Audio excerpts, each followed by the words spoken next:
You know that feeling when a friend is about to drop a few $1,000s on a gaming rig and you can hear the "what if I'm wasting money" echo in their head? I've been there, and I've spent the last week actually setting up a few pre-built machines to see how they behave once you plug them in, not just looking at a spec sheet. If you're on the fence about the acer Nitro 60 N60640 UR26, the link is in the description if you want to check the product details on Amazon. Let's walk through why this box might be the sweet spot for some gamers, and why it could feel like a mismatch for others.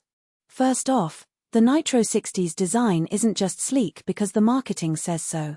The chassis is a low-profile tower with a matte black finish and a subtle red accent that actually hides the cables pretty well.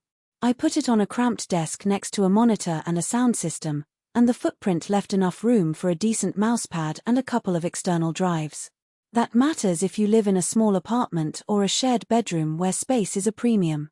The front panel has a single USB-C, 2 USB-A ports, and the power button that lights up in a soft blue, which feels more like a console than a PC. It's not a flashy RGB monstrosity that draws attention, but it still looks modern enough to sit alongside a 4K TV. Now, the heart of any gaming PC is the CPU and GPU. The Nitro 60 ships with an Intel Core i7-14700F, a 20-core processor that drops the F suffix, meaning there's no integrated graphics. That's fine because the real work is done by the NVIDIA GeForce RTX 5060 Ti.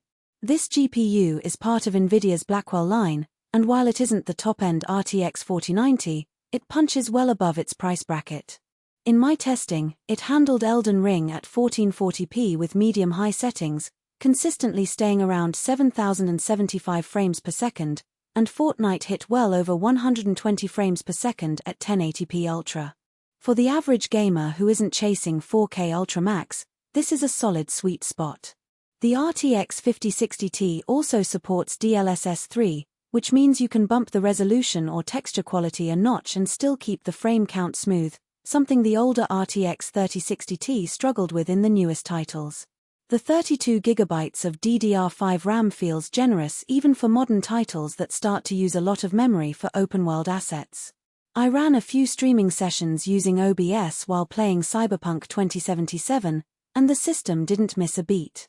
The 2TB PCIe Gen 4 SSD gave me lightning-fast load times. The new game screens in Starfield appeared in under 2 seconds.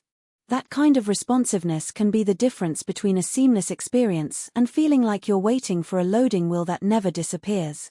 If you're someone who likes to keep a library of games installed and also store a few video editing projects, the storage capacity and speed are practical wins.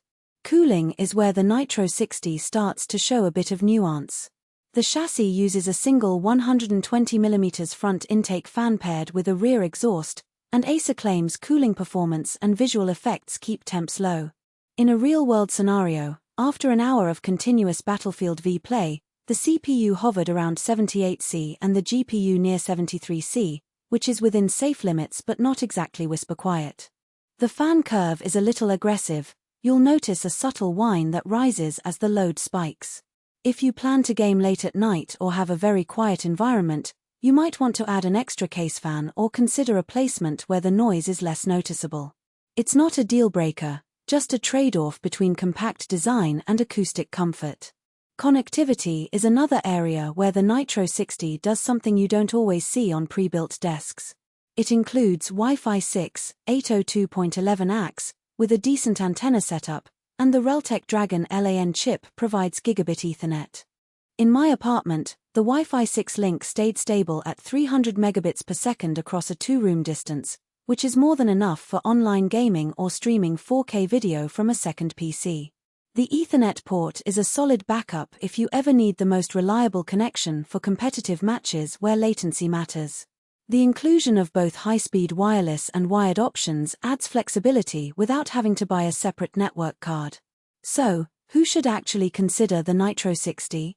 If you're a mid-range gamer who wants a rear ditto play machine without fiddling with BIOS settings, this is a strong candidate.